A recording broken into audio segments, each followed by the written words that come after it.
Il y a aussi un truc qu'on m'a dit hier, un homme qui m'a dit ça hier, pourquoi pas, que j'avais une voix un peu féminine et que c'était mignon. Je l'ai bien pris. À notre époque, je l'ai bien pris. Je me dis, s'il m'avait dit ça dans les années 90, que j'avais une voix féminine et que c'était un peu mignon, j'aurais peut-être répondu, t'es pas un peu p***, toi.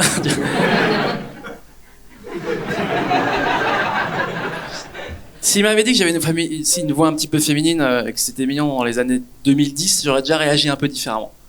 Tu vois, j'aurais dit, ah bon, je trouve, tu serais pas un peu dead quand même. Mais là, hier, il m'a dit ça dans les yeux. Il m'a dit, c'était mignon, j'avais une voix féminine. Je dis, je l'ai regardé, je fais, merci, tu vois. Puis je lui ai dit, toi aussi, t'as un peu une voix féminine, c'est pas désagréable. Il me dit, t'es pas un peu p***, toi? Je suis, ça va. En fait, tu sais, le corps, il est trop bien fait. En fait, quand tu es face à une bagarre, face à un danger, le corps, il sécrète de l'adrénaline, d'accord? Et ça gonfle tes muscles. D'accord? Par exemple, lui, il est tout le temps en mode danger dans sa vie, d'accord? Il est tout le temps comme ça. Moi, frérot, quand je suis en mode danger, mon corps, il sécrète de la transpiration. Voilà. C'est-à-dire que si lui, il vient se taper, je vais faire quoi? Je vais pas faire grand-chose, moi. C'est cool. Par contre, frère, on va parler 2 secondes d'un truc. T'as une chemise, beau gosse. T'as mis une banane Lacoste par-dessus. Non. D'accord? Frère, non.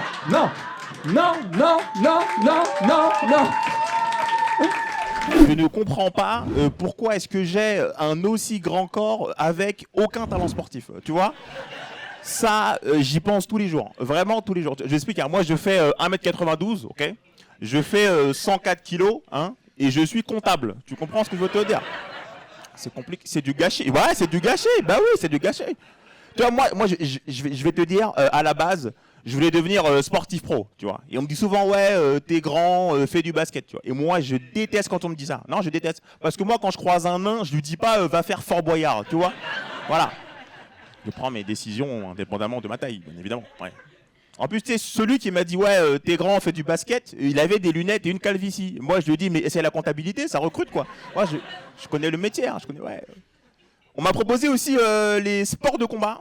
Ça, je veux pas. Non, je veux pas. Je veux pas parce que moi, en fait, je me suis encore jamais battu de ma vie, tu vois, et je compte ne jamais me battre, tu vois. Comme ça, je meurs invaincu, tu vois. Là, actuellement, j'ai un très bon bilan. Hein, 0 bagarre, 0 défaite. Voilà. Ouais. C'est une fois, j'étais dans le métro et on m'a proposé de séparer une bagarre. J'ai dit, je peux pas, j'ai un titre en jeu. Voilà, là, je prends pas de risque, là, je suis bien, là, je suis très très bien. Tu sais, histoire vraie, les amis, une fois, j'étais sur les Champs-Élysées, ok? Et on m'a confondu avec un sportif pro. Ça, c'était le plus beau jour de ma vie, vraiment.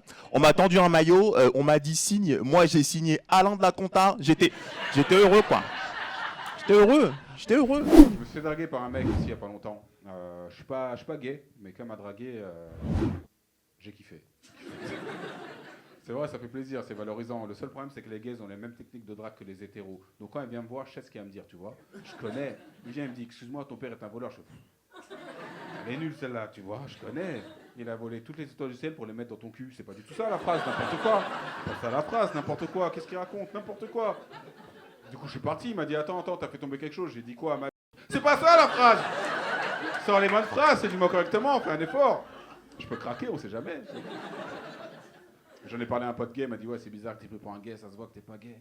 J'ai dit, je sais. Il m'a dit, t'es un gay extrémiste. C'est quoi ça encore, un gay extrémiste?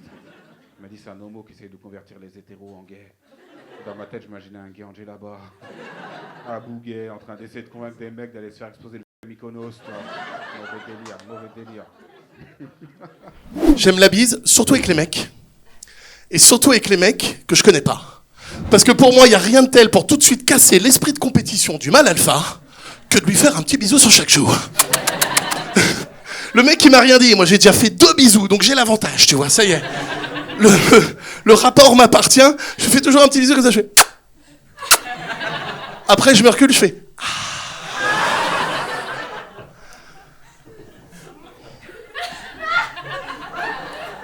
2-0.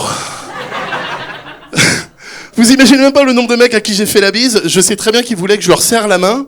Je le sais parce que au moment où je leur fais la bise, je leur fais un petit bisou et leur main, elle est encore coincée entre nous deux en fait.